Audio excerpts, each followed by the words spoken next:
All right, everyone, here we are, take 2 on lesson number 2. Sorry again about the mix-up last night. I really wish I didn't have to record this again, but hopefully it's even better the second time around. Okay, so what are we going to do today?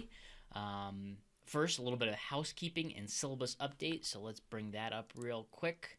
We'll bring up the old syllabus right here.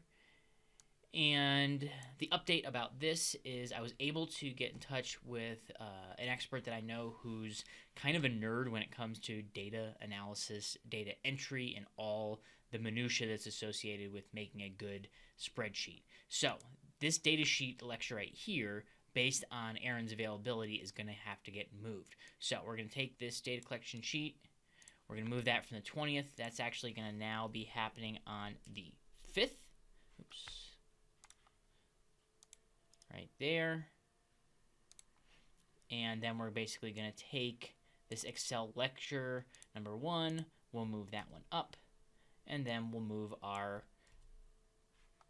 scientific table and figure formation to the 27th. So I just wanted to make sure that you guys were aware of that, so that we didn't get to the 20th and you were looking for that data collection sheet and we got something else. But Aaron's putting together a great lecture for us, and one of my past graduate students is actually going to put together a lecture on data cleaning. So those two things will be a part of the lecture from the 5th. So keep an eye out for that. But today, we're doing power calculations. Before we get there, I just want to let you know I'll be posting a video either Monday or Tuesday of next week, which will be a summary of the assignments that are in, and also a little bit of feedback on the discussion from this week. So just keep an eye out for that as well. But today, what we want to do is first define what a power analysis is. We're also going to call this a sample size justification. And these are one and the same. You're just looking at two different variables. One, you can determine power. The other one, you can use the power that you want before an experiment to determine how many people you need in each group. But in order to get there, we need to kind of take a couple steps back, and we're going to start and have a review of hypothesis testing. I know most of you have had classes on this before in your intro stats, but it's important to rehash because it might be new for some people, and it's useful information to continuously go over because it's easy to get lost as we get into experiments. Okay, we'll go into why we do a power analysis before the experiment. We're going to give a great example, and today I'm going to use sodium intake and systolic blood pressure as a part of that. We're going to talk about how to write it up. So you've done your power calculation. You're in the process of writing a grant. Now what? Do you just put a number in there? How do you write that up overall? Then we're going to do this same example using G-Power. G-Power is a program that makes it much easier than doing this by hand. It gives us a lot more options. What I want to do is just make this an introduction to G-Power today. Overall, this is going to be an introduction to sample size justifications. We're going to handle one type of test, independent samples t-test. Very, very simple as far as experiments go, but I'm hoping that by giving you this example right here, you'll understand first why we do sample size justifications, and number two, you'll have some of the background so that if you get into a more complicated statistical test that you want to do a power calculation for, you have some of the basic understanding so that you can go forward and know the steps that you have to take to get there. And then I'll just briefly go over assignment number 2 at the end, which is doing your own power calculation on a question that you make up. Okay, so let's get started. Number 1, what is a power analysis? We have a nice definition right here, and it's the ability to test an effect and if the effect is true. So in order to kind of elucidate what this means right here about detect an effect or if that effect is true, we have to get into a research question and our hypothesis testing, and then we'll get into our type 1 and 2 errors in a little bit.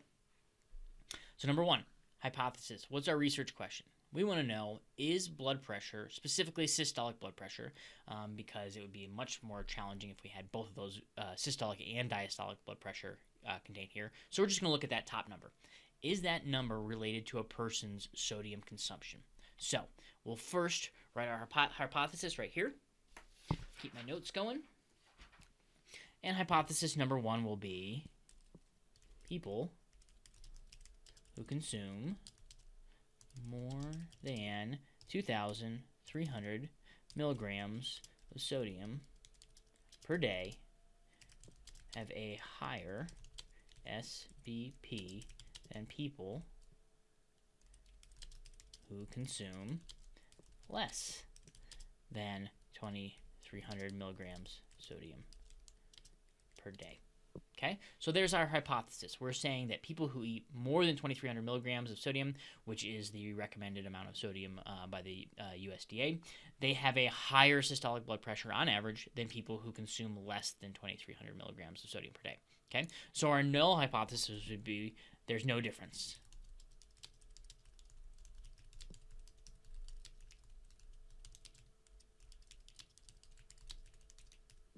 No difference between those two groups that we just talked about.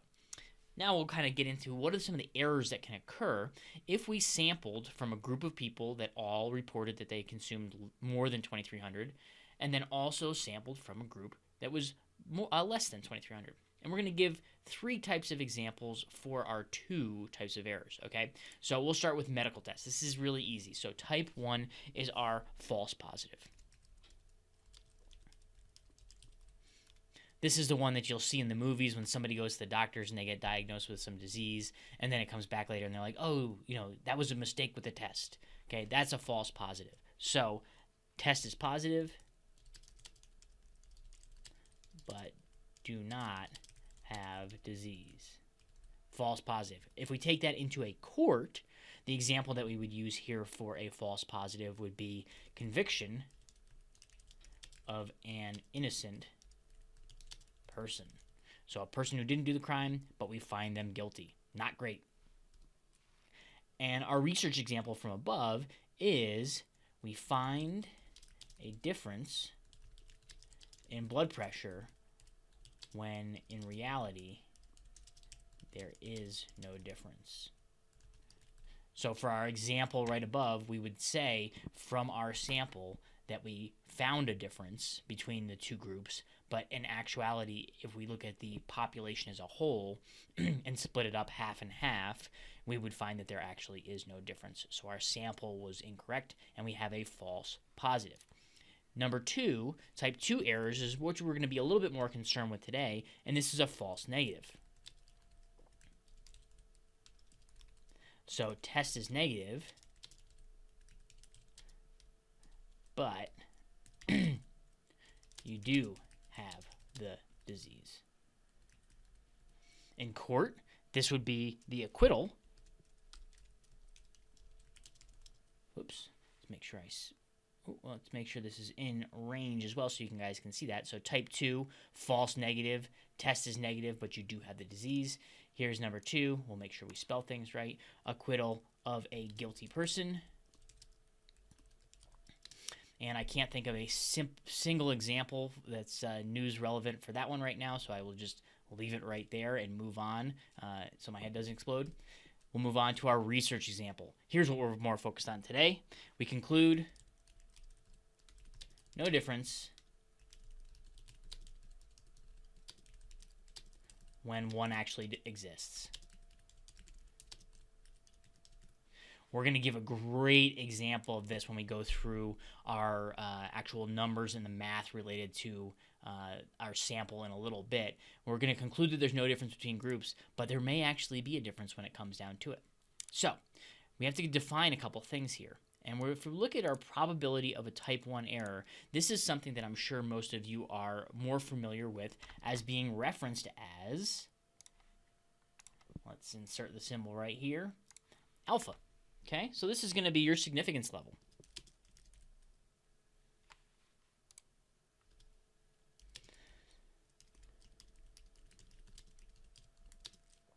And in most cases, we've seen that this is P is equal to 0.05. Okay, we see that classically. 0.05 is not the end-all be-all of significance levels. There's a lot of debate out there in statistical literature about the importance of using 0.05. All that means is that we have a 95% chance that if we find a difference, that difference that we are citing is not due to a type 1 error. Okay, so that's why we choose our significance level of 0.05. Okay, probability of a type 2 error is going to be our beta. Right there. And typically with beta, you're going to see anything from about 5% to 20%. Depending on the type of test, a person will justify to say, okay, I only want a 5% chance. Or a person will say, I'm comfortable with having a 20% chance of having a false negative. It kind of depends on what the outcome of a false negative would be. If it's really important that you don't get a false negative, you want to move more towards this 5%. If it's less important if you have a false negative and you're looking for a little bit less power, you want 20%. And that feeds right into power. All power is the number 1 minus our beta.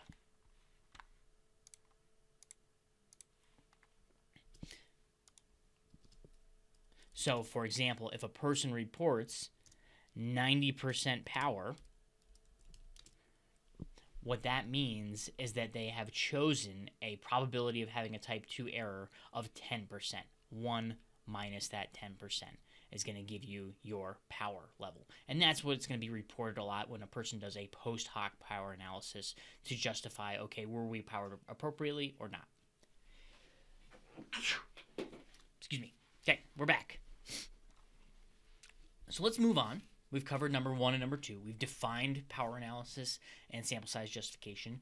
And we've kind of gone over a couple quick little examples of what they are and our hypothesis testing. But next we'll move into why you need to do this. Okay, number 1 is probably the most important reason. And this is because it's ethical. So let's go down here and let's put on each side of our scales the number of subjects. On one side, we're going to put too many.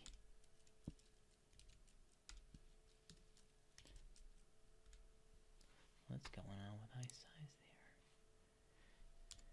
there? There we go.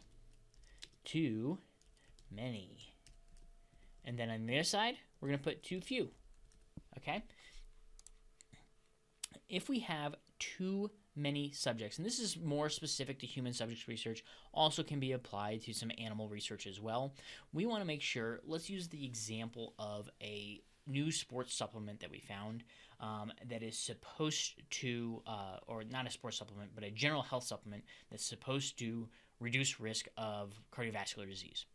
But the only way we can test the efficacy of this new supplement is by taking quad biopsies. So a quad biopsy is a pretty invasive procedure where you have to cut into a person's quad muscle and remove a piece of that muscle and evaluate it for whatever is in that supplement to see if it's making a difference at the muscular level. Okay, so obviously there's a lot of risk involved with that.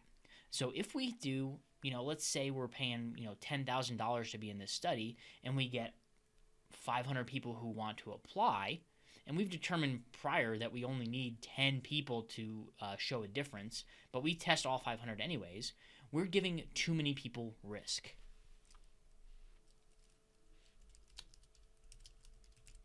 So there's no justification for doing that extra 490 quad biopsies, because with those you could have adverse events. We didn't need to do 500. We only did it because all those people applied and we had enough money to pay all those people for those quad biopsies. So we're doing 490 needless quad biopsies. So that's why we want to avoid having too many subjects. Okay? What about too few? Let's say, once again, and with our power analysis for that same example for our supplement, we've determined that we need 50 people. In order to find a meaningful difference in muscle components after this supplement, we have determined that we need 50 people. And we say, oh, it's a really hard protocol, so we can only get 20 people, and we do the experiment anyways. And what happens is at the end, we find no statistical difference. Well, we don't have enough people to prove that that's actually true. We've recruited too few people. We can't be confident that that negative value is not a false negative. So in this case, we've introduced risk to 20 people with no chance of reward. Let's move this guy over here so you can see it in your notes.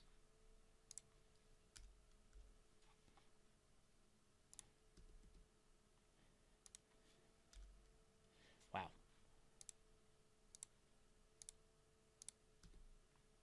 Come on, word. There we go. So you can get the point right there. With too many people, we have too much risk overall. With too few people, we're introducing risk with no chance of reward. That's number one reason why we do a power analysis. Number two, it's efficient, okay? A lot of experiments are very expensive overall, and if you're taking the time to do that study, you want to give yourself a good chance of actually finding the effect that you hypothesize would be there. And that way you can be confident if you do find an effect, yes, we are confident that we chose the right number of people, and we can be sure that that interaction or that intervention that we did have the effect. And if we don't find an effect, we can be confident that we were powered correctly. We could say, if this supplement was supposed to do this thing and we powered correctly based on previous literature and we didn't find an effect, then we can be confident that we cannot reject our null hypothesis overall. Number three, we'll get into kind of the logistics of it. It's required. If you're applying for any sort of grant, most of them within your approach right here, they're going to require you to discuss the number of subjects that you need and give evidence of why you're requesting that number. For example, if you say I need $1 million because I need to test 10,000 people for this certain things, if you can't justify why you need 10,000 people, then they're not going to give you that $1 million. But if you can, they'll be more likely to do so. They want to make sure that you do your homework up front, so you're going to avoid some of those type 2 errors. So let's move on. Let's move on to a great example here of why we do this. Okay, so we're going to get into a spreadsheet, and in the files for this lecture, you should see one that's labeled right here, sodium intake and systolic blood pressure examples blank. So go ahead and open that one up now. You can either follow along and do this while we're doing it, or you can do it afterwards a little bit. So what we're going to do is we're going to look at 2 groups of data right here. One group of data is for 10 subjects who have a sodium intake of less than 2,300 milligrams per day. The other group right over here is people who have sodium intake greater than 2,300 milligrams per day. And these values right here are 10 systolic blood pressures for people sampled from each of those populations. Okay? So if we want to be able to tell if there are a difference between these, first let's calculate the mean. So we'll start right here. We'll get the average of our group number 1 who has the low sodium intake, and then we'll move over here and we'll get the average systolic blood pressure of our other group. And we can say, okay, our group that intakes low amounts of sodium has an average systolic blood pressure of 110 millimeters of mercury, and our group that has high sodium intake has a systolic blood pressure average of 130. And if you showed this to any person on the street and said, okay, we sampled 10 people from one group and the average for them was 110, and we sampled 10 people from another group and the average blood pressure from them was 130, and you asked them, is there a difference between the blood pressure of these 2 groups? They would say, yeah, absolutely. Look at that. It's 20 millimeters of mercury higher. It's definitely different. But we know from taking basic stats that that's not necessarily the case.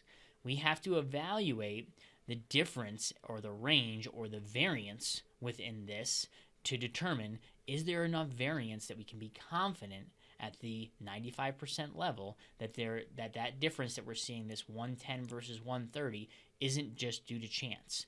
Is it just chance that we happen to get these 3 people here with 90, 84, and 94? What would have happened if we got, instead of those 3 people, more people with 130s?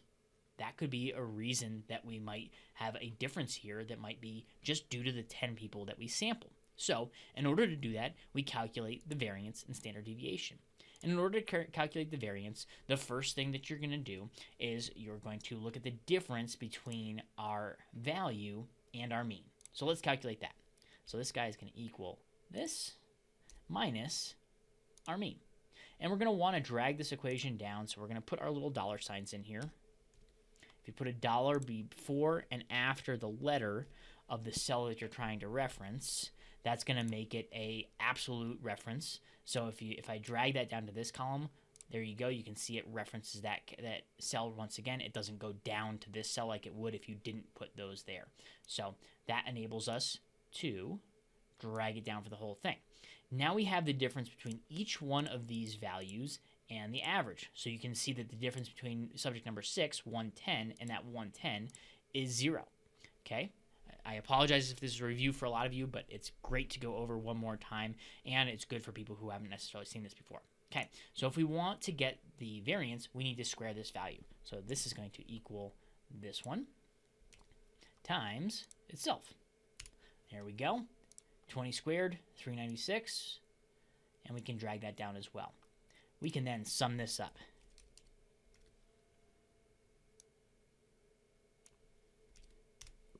We're almost there. We have the sum of all of our values mean squared, but if we want to get the variance right here, this is going to equal the summation of all of our values minus mean squared divided by our sample size, 10, minus 1. So in this case, it's going to be 9. So there we go. Our variance for our people who have sodium intake less than 2,300, these 10 people, the variance is going to be 242. And if we want to take the standard deviation of that, you can see if we look at the symbols that classically represent variance and standard deviation, here we go, that's squared. So if we just take the square root of this number, 242, that's going to give us our standard deviation. Equals square root of this guy right here. And so we know our standard deviation is 16. Now, we've done it by hand. Now we can use Excel to be our best friend and just do it like this. Equals VAR, give us the array, bump-a-da-ba. What do you know? It comes out with the exact same number as what we just did right there. What about this one? Equals STDEV. Oh, I put a minus sign, sorry. Standard deviation. There we go, 16. So you can see that by using Excel, we can expedite that process just a little bit, but now we actually know what those variables mean. What does variance mean? What does standard deviation mean? And you can see the reason I wanted to do the math for that is because it's going to play into our sample size calculation in a little bit. Okay, so I'm just going to hide these columns now. There we go. And I'll do the same thing for right here. Copy. And we can paste that. And this is going to give us our variance for our people who have large sodium intake and also our standard deviation. There we go. Okay. The question now is, are they different? Are these groups different? And if you look here, you can see this variance is way bigger than this one right here. Okay, the standard deviation is 11 higher. And if you look at the numbers in this column, you can see why that might be true. Okay, we have a person who's 90, but we also have a person whose systolic blood pressure is 176. Whoa! So our sample has a really wide range, and that's going to give us a high variance. So now let's see how this variance and standard deviation play into our t-test. I'm going to move the camera right now, so hopefully everybody took their Dramamine. And what this is going to allow us to do is do this equation out by hand. So hang with me here.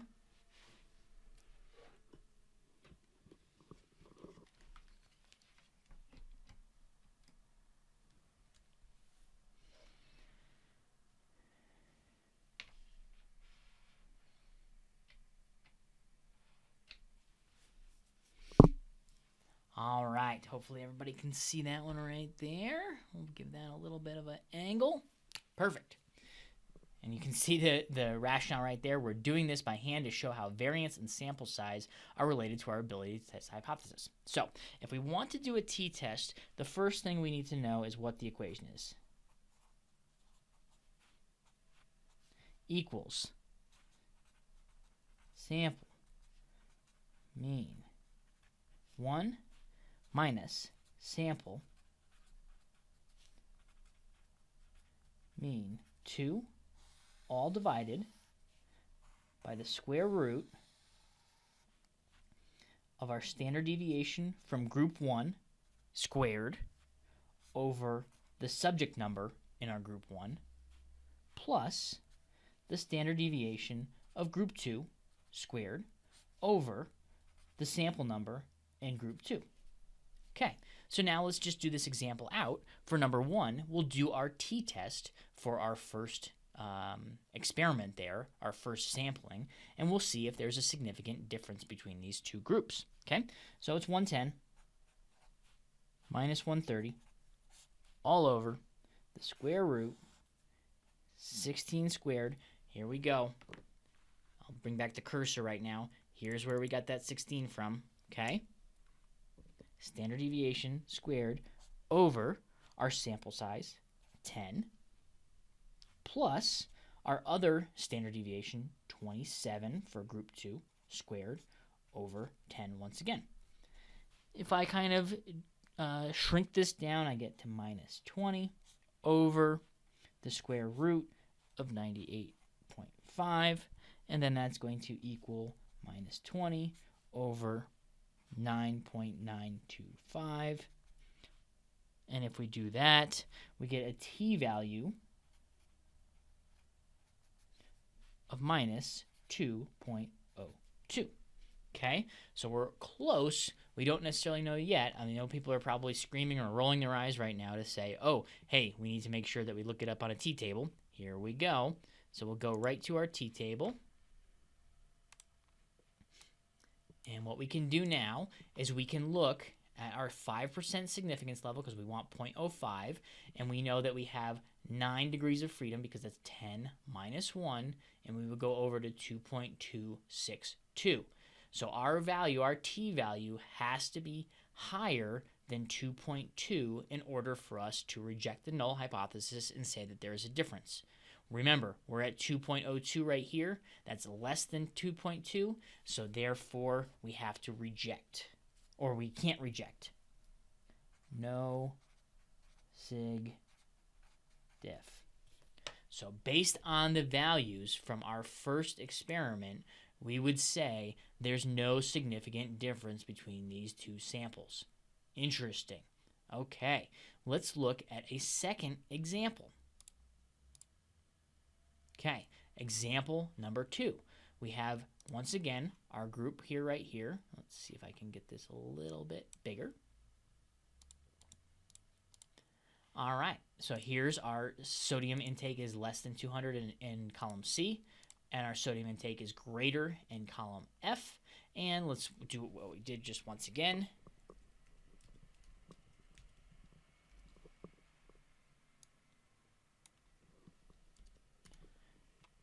We'll do our standard deviation.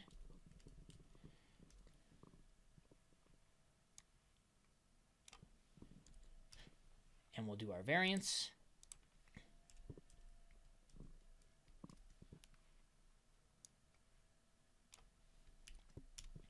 There we go. 110. That number should look familiar from example number 1 where we have a 110 right here. Okay, same average, but our standard deviation is smaller. Before it was 16, now it's 14. And you can see that a lot of these values are closer to that 110. Remember, our subject 1 in our first sample was 90. Now we're at 92, which is a little bit closer. So if we did out our math to the right like we did before with all of our differences and our differences squared, all those values would be smaller, which would give us a smaller variance, which would give us a smaller standard deviation. Okay, and let's do the same thing with our other group. Remember, this group had a lot of variance last time. Ah, wow, we have a really small variance now. Same average, 130. Remember, here's 130. Same average, but because we're more tightly grouped around that 130, we have a standard deviation of only 8 millimeters of mercury. Okay, so the question here is, once again, are they different? Let's go back to our math. Let's do another t-test by hand and see if they are indeed different. Okay, so we got our same 110 minus 130 over the square root, here we go, of 14 squared over 10 plus 8 squared over 10. And if we do the math out there, we get that equals our minus 20, same thing, over the square root of 26. And that's going to equal minus 20 over about 5.1. And if we do that, that gives us minus 3.9. And if you look up the t-value for everything, we're going to put this in absolute values right there. If we go back to our t-table again, here we are. We go to 5%, 9 degrees of freedom, 2.2. Are we bigger than 2.2? 3.9. Yes, we are. Yes. Significant difference. Fantastic. So, here's what we're saying. From these two examples that we have right here, we have two identical means. 110 and 130 in our sample number 2, 110 and 130 in sample number 1. The difference between these two samples is the amount of spread between these variables.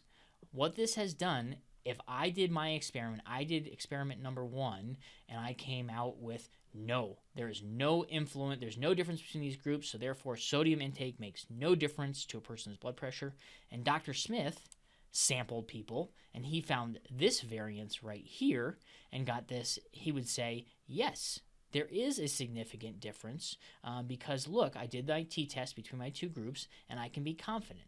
Now, the question then becomes, how could we determine this beforehand? Which of these is right? Which of these is wrong? Do we have enough people in our first group here based on this variance to be confident in our t-test? So that's where we are getting into our next step. So now we'll move on. Use my UW magazine for a writing mat. We'll do a sample size calculation by hand. What we're going to do now is determine if we have the right number of people to do that t-test. Okay? So if we want to determine our sample size, how many people we need for a given test, the first thing we need to do is look at n, which is the number of people you need, is equal to a function of alpha given beta times 2 times our variance squared over, here we have our gamma squared right there. And what that's going to do for us is this value is going to be related to our smallest meaningful difference. So let's go through and define some of these right here. Our alpha is our significance level. And for this example, we're going to use 0.05. Our beta, just like we've said before, is the probability of a type 2 error.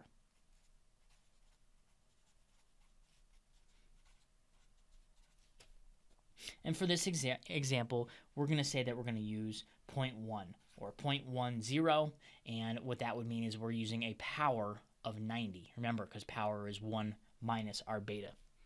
If we look at our sigma squared, that's going to be our pooled variance. And there are a lot of ways to do this. I'm going to do it in a super simple way today. And then if we look at our little gamma, that's our smallest meaningful difference.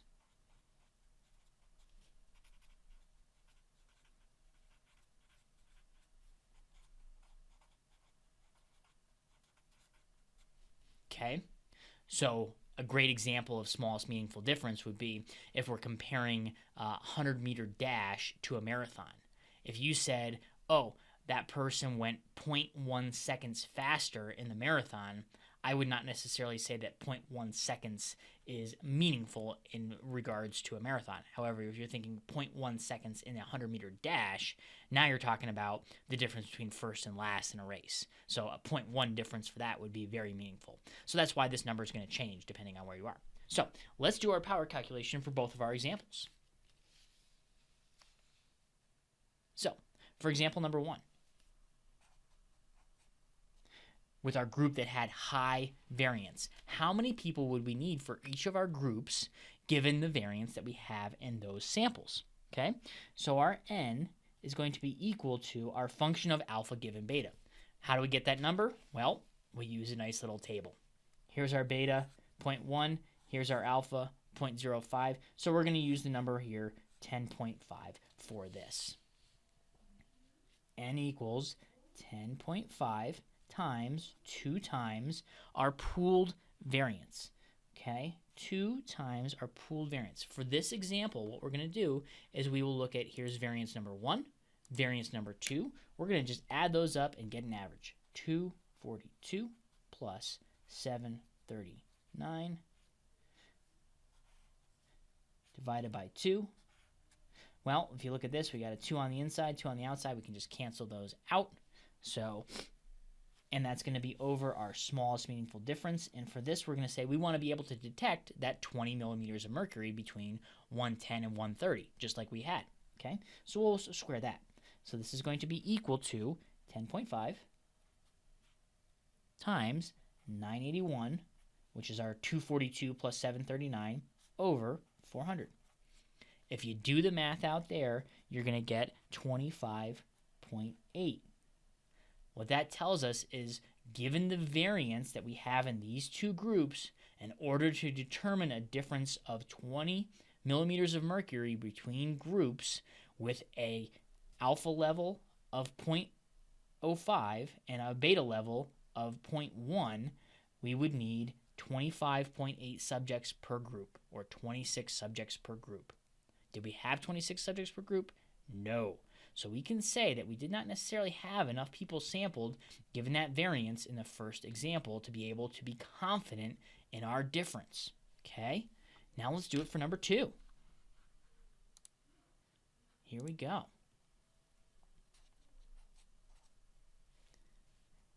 N equals 10.5. We're not changing our alpha or our beta. Times 2 times 192 plus 67 divided by 2.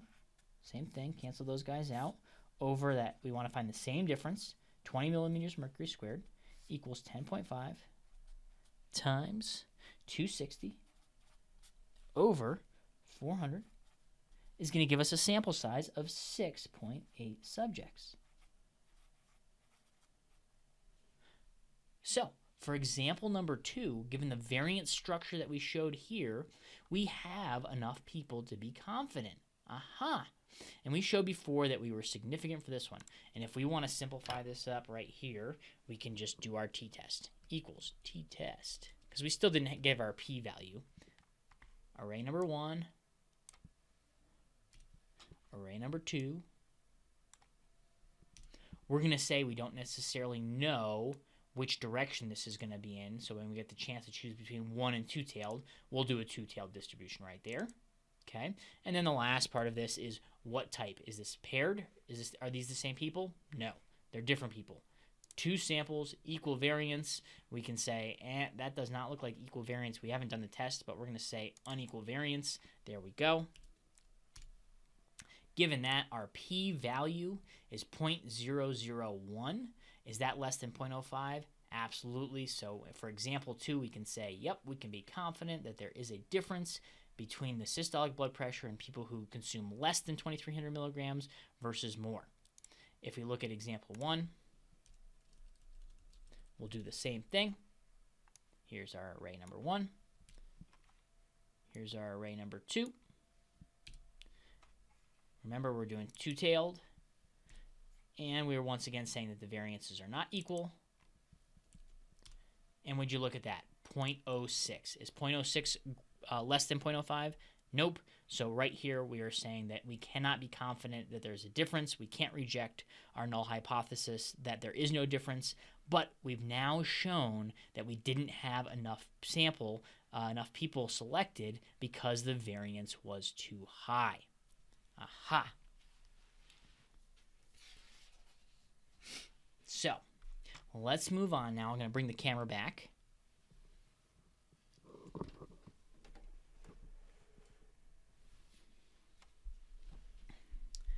Alrighty. Adjust that slightly. Let's get back to the lecture. We've done our example. We've done that right there. The next part that I want to cover is how to report your power calculation. You've done your experiment, or you're about to do your experiment now, or about to apply for some funding, and you're saying to yourself, hey, my experiment's way important. I'm going to collect data on 30 different variables over the course of this because there's relationships between these variables. We want to make sure that we do this. What do I do for my grant? Well, what you do is you're going to choose the most important variable right here. So for our other thing, our previous example, do you think we're also going to be looking at diastolic blood pressure?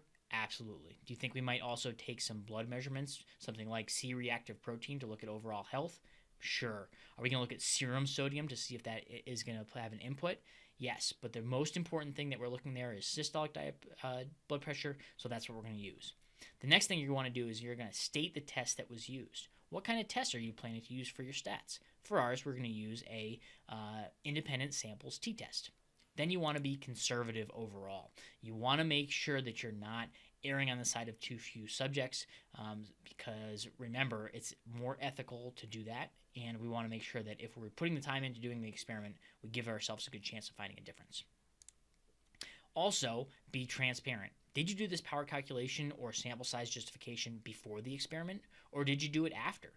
Did you just do this example that we talked about up here, or on this past page right here, and then after the fact somebody said, hey, did you have enough people? And you look back and you either say, no, I didn't, or woohoo, yes, I did it right. Okay, make sure that you're transparent in that. There's no downside to being, kind of elusive with that information.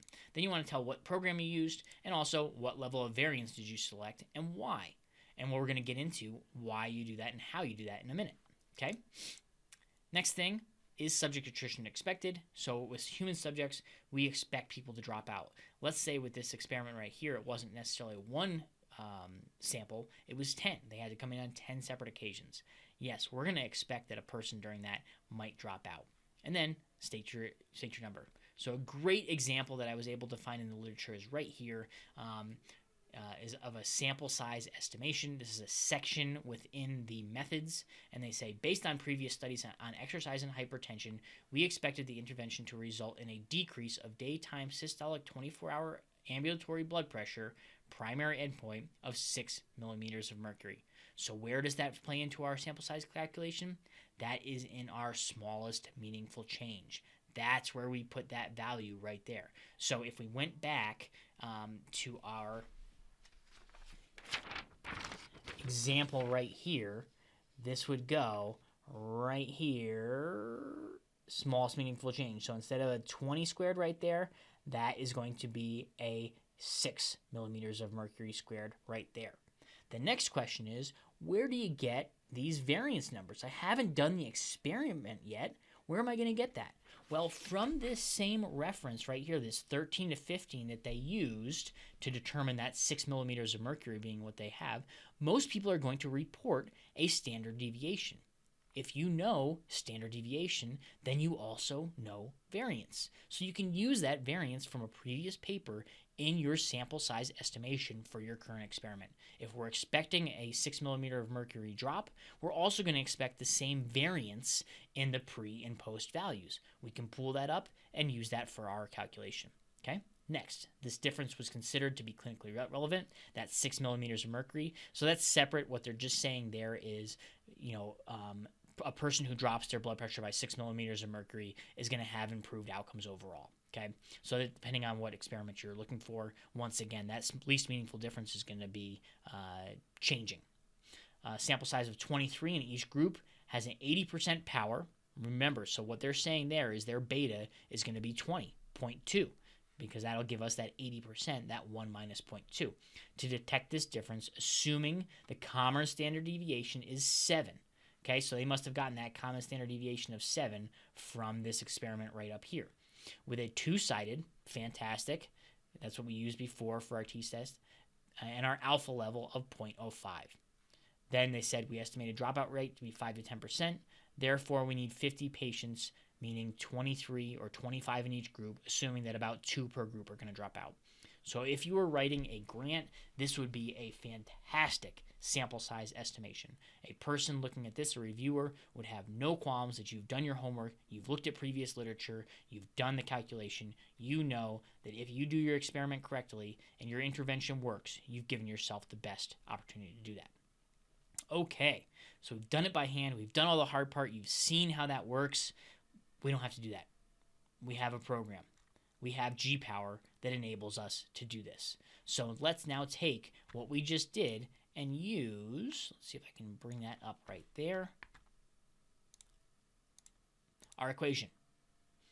And the first thing I'll do is show you where to get this.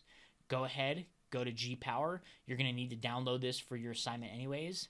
It's a German program, Universität Düsseldorf. We go straight to this webpage right here, and what you'll want to look is make sure that that G-Power is selected. You can register. Here's the manual for how to use it, but what you're really going to want to go to is the download, and you can either download it for Windows or you can download it for Mac. Okay, both of those are available. Both are free. Fantastic. So once you download that, you can use this program to finish your assignment number 1. Okay, so how are we going to use G-Power? Well, it's pretty cool. It's a little GUI, which is like an interface. So here we go. Let's see. Get rid of that. We'll see if we can move this.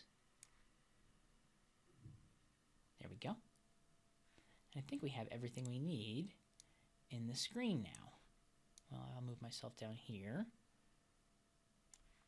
And I'll move this right on over here.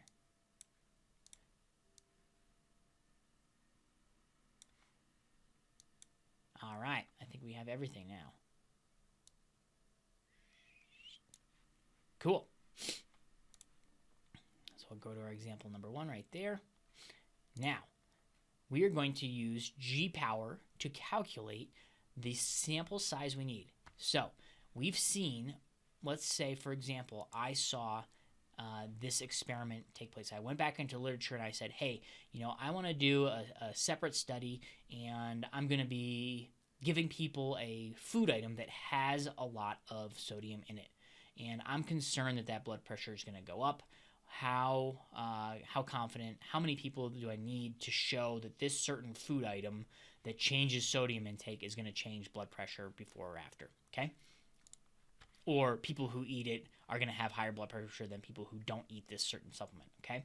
So what I'm going to do is I'm going to go into my GUI right here, test family. We have different tests that are available, exact tests that are going to be for non-parametric, our F-tests, our T-tests, our chi-squares, and Z's. We're going to use T-tests for today, and like I said, I want this to be kind of an introduction so that if you need to do this in the future, at least you've seen the program and can read the manual to get moving forward, okay? The statistical test we're going to be doing is we're looking at the difference of means, difference between 2 independent means. Remember, we had 2 independent means before, so we'll select that. 2 separate groups. Next, the type of power analysis. We want to do our sample size justification. A priori, this is before we're doing the experiment, we're going to compute the required sample size. There's different types as well, post hoc, what power did I actually get from my experiment, okay? Sensitivity as well, but today we're just talking about what sample size do you need. Remember, we said that we did 2 sides before. We're going to fill out this information right here, and that's going to give us our sample size for our different groups. Okay, so our effect size. Effect size is something that we're going to go over in a little bit more depth, and that's similar to our smallest meaningful difference. There's different levels of effect size that you might know. If you don't have the ability to determine the variance from a previous study, you can just look at the effect size and choose an effect size and calculate your sample size based on that. But what we're going to do is we're going to determine it.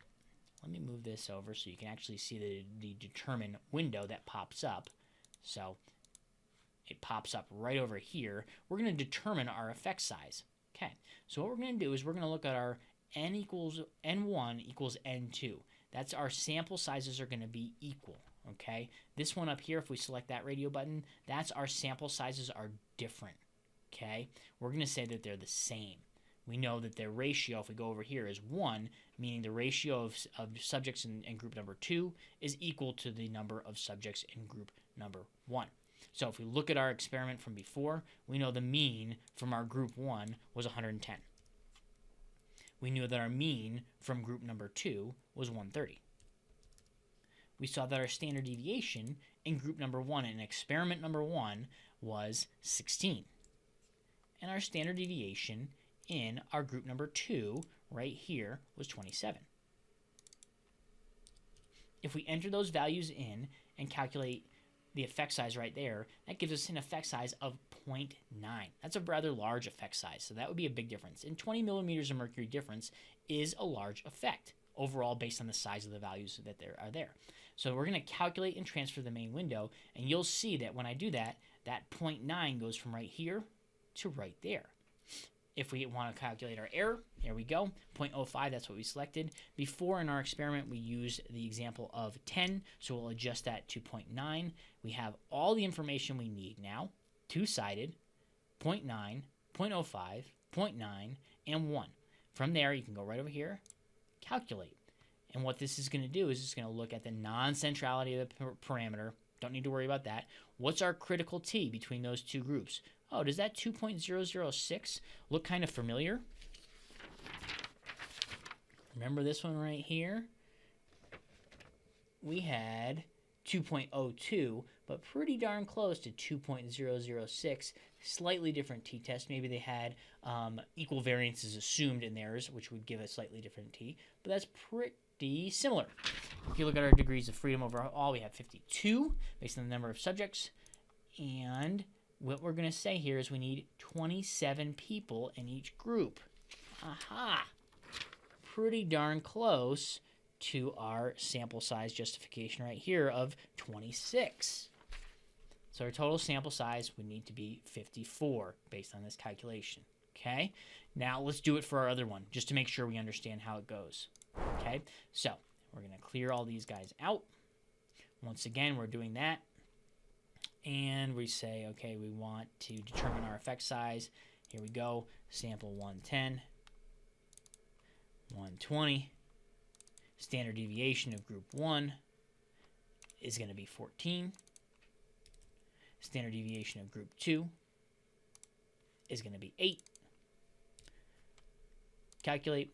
Our effect size is a little bit smaller, okay, because the variance is a little bit different. We're going to calculate and transfer the main window. We're going to say we have a same alpha, same power, same ratio. Calculate. There we go. And if we look at this one, we have sample size of 29. What do we do different? What do we do different?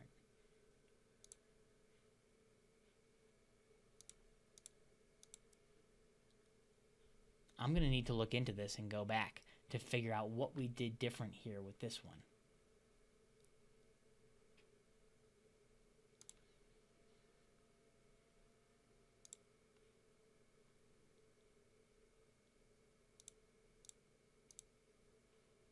Oh, aha, not 120, 130. Bigger effect size. Whew. Oh my gosh. Double check your work, folks. 110, 130. You can see that now our sample size is at 8, which matches up a lot closer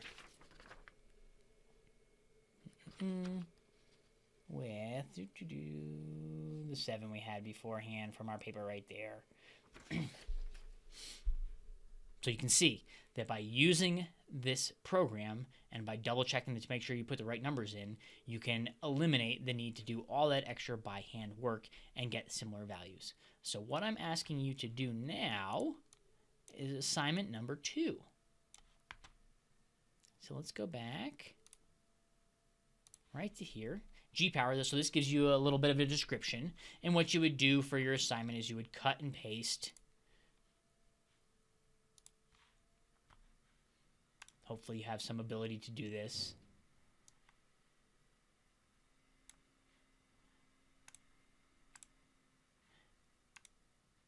And I would just ask you to cut and paste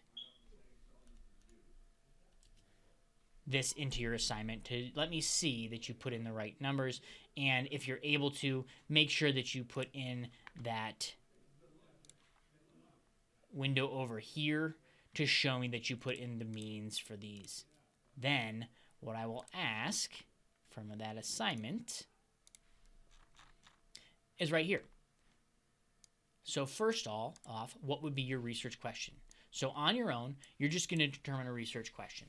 And I would make this something either, within group, meaning a paired sample t-test, a pre-post. And then I want you to, or what we did today is sampling from 2 separate groups. independent samples t-test. I wouldn't get too far down in the weeds with this one if you want to make it simple. Okay, if you want to make it a little bit harder on yourself, feel free, but I would just kind of, for the sake of this, go through the similar example to what we did. Then, create your hypothesis and your null hypothesis. So I want to see exactly what we did in the very beginning of class. Then, in 2 sentences, write out what a type 1 or type 2 error would be for your study specifically. Then, move on to what type of statistical test you're going to be using to test your hypothesis. Is it paired? Is it unpaired? Do you have something else in mind? Then you're going to state what your variance is and why. Okay? And that variance is going to be from a journal article. So you're going to have to go into the literature and find a journal article that shows you the variance. So you'll find standard deviations for something, and then you can calculate the variance based on that standard deviation. Okay? So I'm going to put what is variance and or standard deviation. Okay? Because remember, for most of the sakes, we're going to need that standard deviation. For some people, you might not be able to calculate the variance directly. Then you're going to tell me about what your effect size is, and that's going to be from your calculate. From right on over here. That's where you're going to get your effect size. Okay? Lost my lecture for a minute. Here you go. This is where you're going to provide an excerpt from the research articles that demonstrate any of your needed variables.